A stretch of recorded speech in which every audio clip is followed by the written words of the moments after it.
क्या हुआ था जब भगवान शिव ने विष्णु जी के शरीर का चमड़ा उतार लिया था? क्या हुआ था जब शिव जी और विष्णु जी के बीच ऐसा महायुद्ध हुआ था जिसमें शिव जी ने विष्णु जी को पराजित कर दिया था?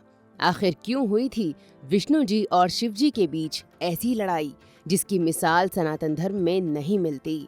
दोस्तों, वैसे तो सनातन धर्म में भगवान विष्णु शिव जी के और शिव जी भगवान विष्णु के भक्त बताए जाते हैं, लेकिन पुराणों में दी गई कथाओं के अनुसार एक बार विष्णु जी और शिव जी के बीच ऐसा महायुद्ध हुआ था जिसकी वजह से विष्णु जी के शरीर का सारा चमड़ा शिव जी ने उतार लिया था और अपने शरीर पर पहन लिया था। दोस्तों, आज हम आपको सनातन धर्म के महान पौराणिक ग्रंथों में से एक की कहानी बताने जा रहे हैं। आपको ये तो पता ही होगा कि भगवान विष्णु धर्म की स्थापना करने के लिए समय समय पर अवतार लेते रहते हैं।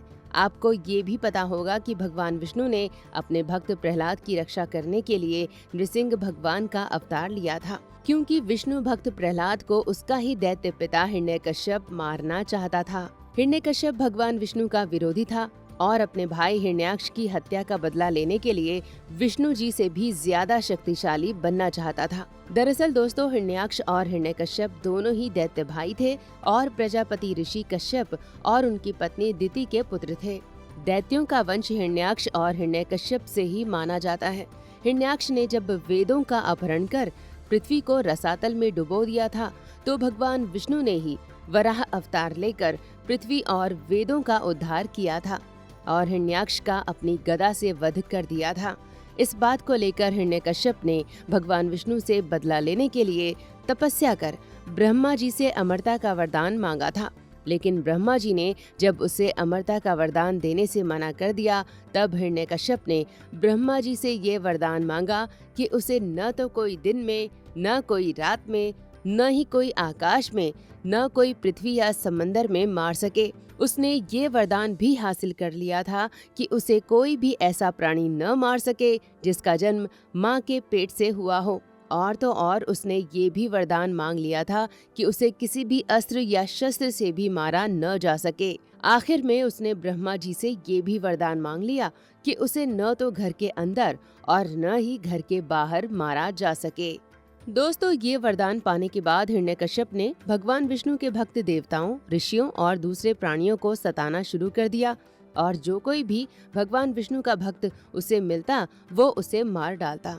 लेकिन भगवान विष्णु की माया देखिए, उसका पुत्र प्रहलाद ही भगवान विष्णु का बड़ा भक्त बन गया। एक दिन जब लाख मना करने के बाद भी प्रहलाद ने भगवान विष्णु की भक्ति नहीं छोड़ी, तो हिरण्यकश्यप ने उसे मारने के लिए तलवार उठा ली। तब विष्णु जी ने महल के खंभे से प्रकट होकर आधे इंसान और आधे शेर के रूप में नृसिंह भगवान के रूप में अवतार लिया और हिरण्यकश्यप को उसके महल के दरवाजे पर अपनी गोद में रखकर अपने नाखूनों से मार डाला। लेकिन हिरण्यकश्यप को मारने के बाद भी भगवान नृसिंह का क्रोध समाप्त नहीं हुआ और वे अपने क्रोध में आकर सृष्टि का ही संहार करने लगे। तब सभी देवताओं ने भगवान शंकर से प्रार्थना की कि वे किसी तरह से भगवान नृसिंह का क्रोध शांत करें। दोस्तों, अब भगवान विष्णु तो आधे शेर के रूप में प्रकट हुए थे। उन्हें शांत करने के लिए भगवान शिव को ऐसे प्राणी का रूप धारण करना था जो शेर से भी ज्यादा शक्तिशाली हो। तब भगवान शिव ने शरभ जानवर का रूप धारण किया। दोस्तों, शरभ एक ऐसा जानवर था जिसके 8 पैर थे और उसका मुंह शेर की तरह होता था। रामायण और महाभारत में शरभ का वर्णन जिस प्राणी के रूप में किया गया है, उसके बारे में ये बताया गया है कि वो शेर को भी मार डालता था। शरभ इतना शक्तिशाली होता था कि वो एक पहाड़ से दूसरे पहाड़ पर आसानी से छलांग लगा सकता था। आज भी शरभ की मूर्ति साउथ इंडिया के कई मंदिरों में पाई जाती है। यहाँ तक कि कर्नाटक राज्य का राज्य चिन्ह भी शरभ जानवर ही है, लेकिन आज ये जानवर विलुप्त हो चुका है। शायद ये डायनासोर की तरह विलुप्त हो गया होगा, लेकिन रामायण, महाभारत और कई पुराणों में भी शरभ जानवर का खूब उल्लेख मिलता है। कई जगह पर श्री राम की शक्ति की तुलना शरभ से की गई है। तो दोस्तों, भगवान शिव ने शरभ का रूप धारण किया और नृसिंह भगवान के क्रोध को शांत करने के लिए उनसे युद्ध करने लगे।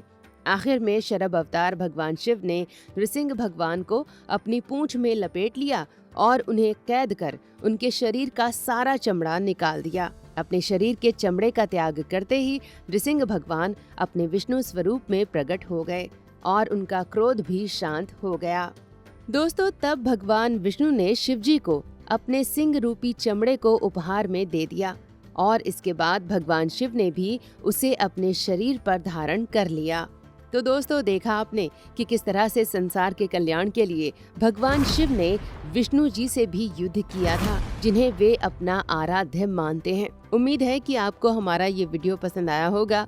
आपसे निवेदन है कि आप इस वीडियो को लाइक करें और हमारे चैनल को भी सब्सक्राइब जरूर करें। आपका बहुत बहुत धन्यवाद।